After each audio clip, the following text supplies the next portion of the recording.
अलग अलग यूनिवर्सिटी के वाइस चांसलर्स, प्रोफेसर्स, विभिन्न संस्थाओं के प्रतिनिधिगण और मेरे युवा साथियों,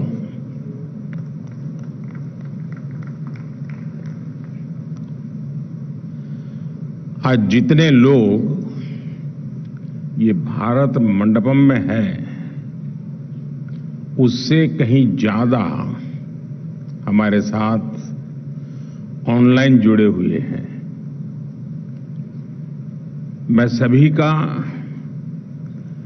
G20 यूनिवर्सिटी कनेक्ट इस कार्यक्रम में स्वागत करता हूं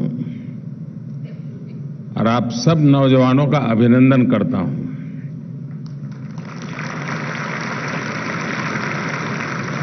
फ्रेंड्स, आज से 2 सप्ताह पूर्व इसी भारत मंडपम में गजब की हलचल थी।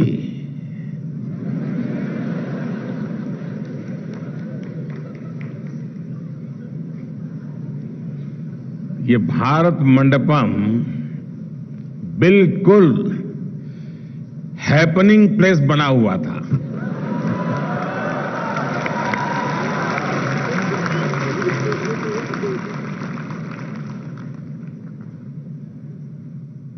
और मुझे खुशी है कि आज उसी भारत मंडपम में मेरा भावी भारत मौजूद है।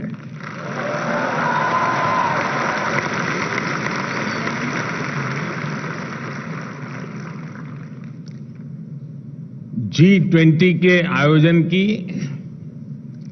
और उसको भारत ने जिस ऊंचाई पर पहुंचा दिया है, ये देखकर दुनिया वाकई बहुत चकित है। लेकिन जानते हैं, मैं बिल्कुल हैरान नहीं हूं, बिल्कुल सरप्राइज नहीं हूं। शायद आपके मन में होता होगा, इतना बड़ा हो गया, आपको कुछ नहीं हुआ, क्या कारण है? जानते हैं क्यों? क्योंकि जिस कार्यक्रम को सफल बनाने का बीड़ा आप जैसे यूथ स्टूडेंट्स उठा लेते हैं, यंग स्टूडेंट उठा लेते हैं, यूथ जुड़ जाता है, तो फिर उसका सफल होना तय हो जाता है। आप यंगस्टर्स की वजह से पूरा भारत ही एक हैपनिंग प्लेस बन गया है।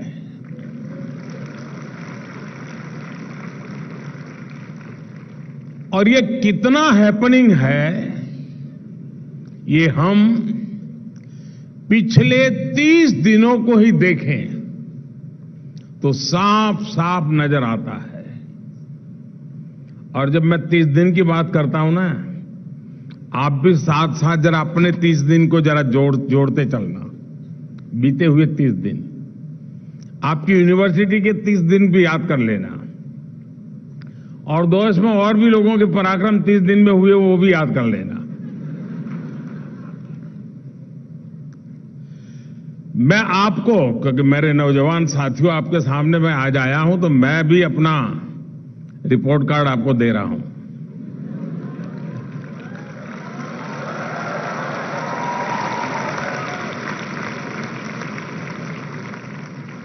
मैं आपको पिछले 30 दिन का एक रिकैप देना चाहता हूं।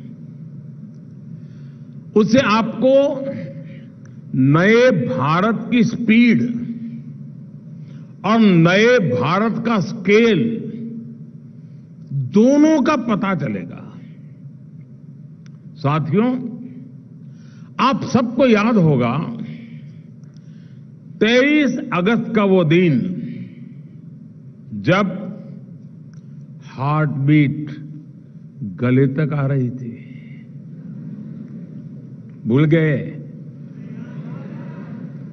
हर कोई प्रार्थना कर रहा था कि भाई साहब ठीक रहे, कुछ गड़बड़ ना हो जाए, कर रहे थे ना।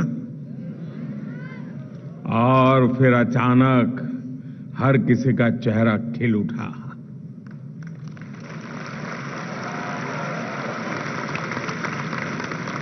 पूरी दुनिया ने भारत की आवाज सुनी, India is on the moon.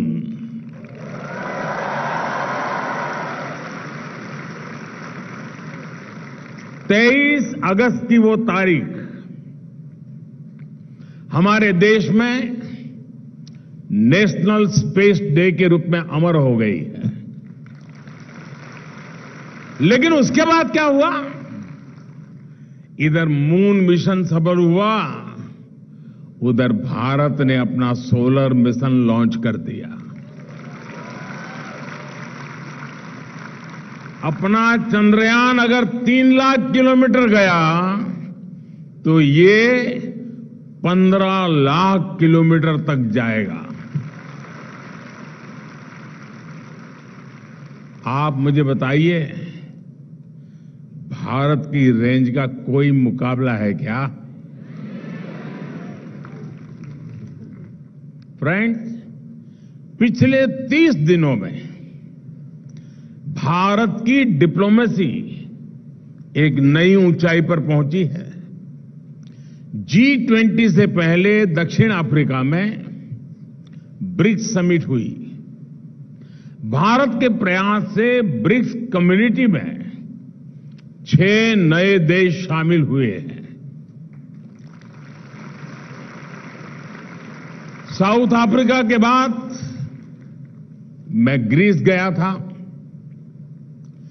ये 40 साल में किसी भी भारतीय प्रधानमंत्री की पहली यात्रा थी।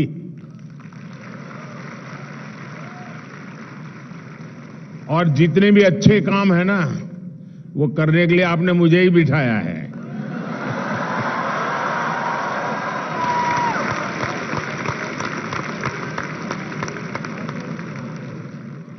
G20 समिट से ठीक पहले मेरी इंडोनेशिया में भी अनेक वर्ल्ड लीडर से मीटिंग हुई। इसके बाद G20 में इसी भारत मंडप में दुनिया के लिए बड़े बड़े फैसले लिए गए।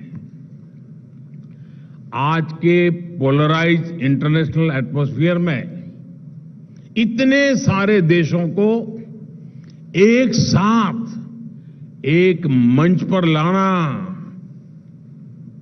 छोटा काम नहीं है दोस्तों।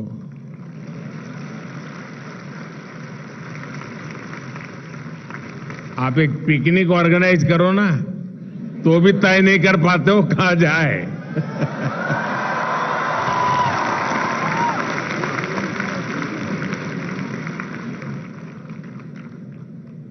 हमारे न्यू दिल्ली डिक्लेरेशन को लेकर 100% सहमति तो इंटरनेशनल हेडलाइन बनी हुई है। इस दौरान भारत ने अनेक इंपॉर्टेंट इनिशिएटिव्स और फैसलों को लीड किया। G20 में कुछ फैसले ऐसे हुए जो 21वीं सदी की पूरी डायरेक्शन ही चेंज करने की क्षमता रखते हैं। भारत की पहल पर अफ्रीकन यूनियन G20 का स्थायी सदस्य के रूप में उसको स्थान मिला।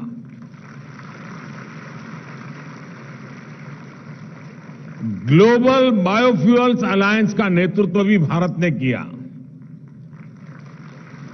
G20 समिट में ही हम सभी ने मिलकर India middle east Europe corridor बनाने का भी फैसला लिया है।